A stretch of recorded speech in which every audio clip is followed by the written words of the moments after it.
Over the next couple of weeks, leaders from all levels of government will join me on BT to reflect on the past year and look ahead to 2026. For the federal NDP, next year could decide the fate of that party as it prepares to choose its next leader following a tough election and the loss of official party status. Joining me now is Don Davies, the interim leader of the NDP. Mr. Davies, it's a pleasure to welcome you back to the show. Thanks for making the time. Nice to be with you. As your party prepares to pick your your permanent replacement at the end of March, what do you think needs to change in 2026 to make the NDP a viable third party again? Well, I think I would start by just saying that 2025 has been a challenging year.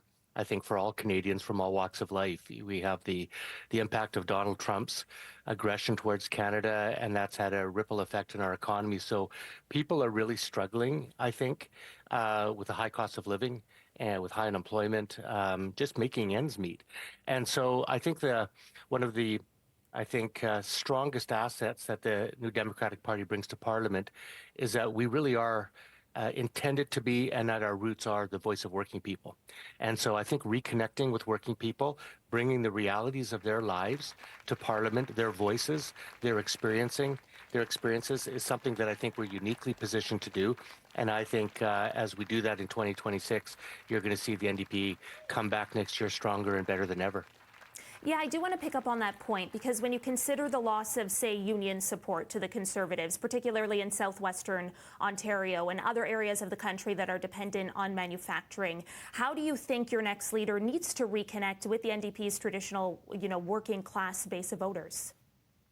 Well, we've begun that work now. I mean, it was the first priority that I set as interim leader when I was appointed in April, was to begin that process of reconnecting with working people. That includes organized labor, and it includes working people, whether you drive, build, fix, serve, create, whatever you do. If you got to show up every day, then we're the party that wants to bring your voice to Parliament. And we have an exciting leadership race underway, where I've heard all 5 leadership candidates center themselves on that political goal. And look, I think we're the only party in Parliament that can reliably be counted on to do that.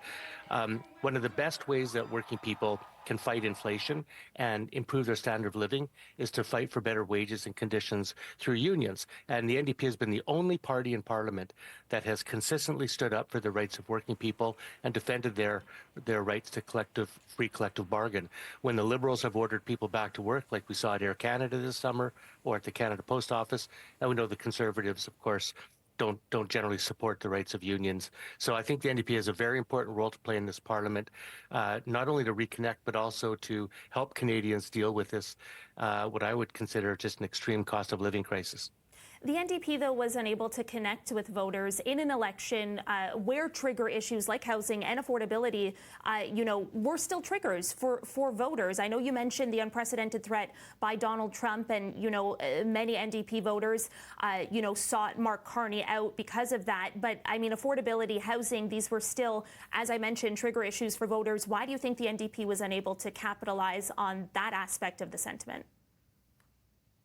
Well, we have a very well-developed review and renewal process underway right now, and it's led by Emily Taman, a very respected human rights lawyer from Ottawa here, and she's going to be issuing a report. And that was really the purpose of that, was to speak to New Democrats across the country, progressive allies, meet people in their communities, and find out, exactly where did the NDP lose touch, and more importantly, how do we reconnect? And I think there's going to be a really excellent report coming out of that. I'm hearing that people are engaged across the country and are very excited, because this is a possibility that I think is once in a lifetime for a political party, where we can reimagine, reconnect, rebuild, and come back with a really bold, strong, progressive option for Canadians. And I don't think Canadians want a U.S.-style two-party state like they see down south of the border.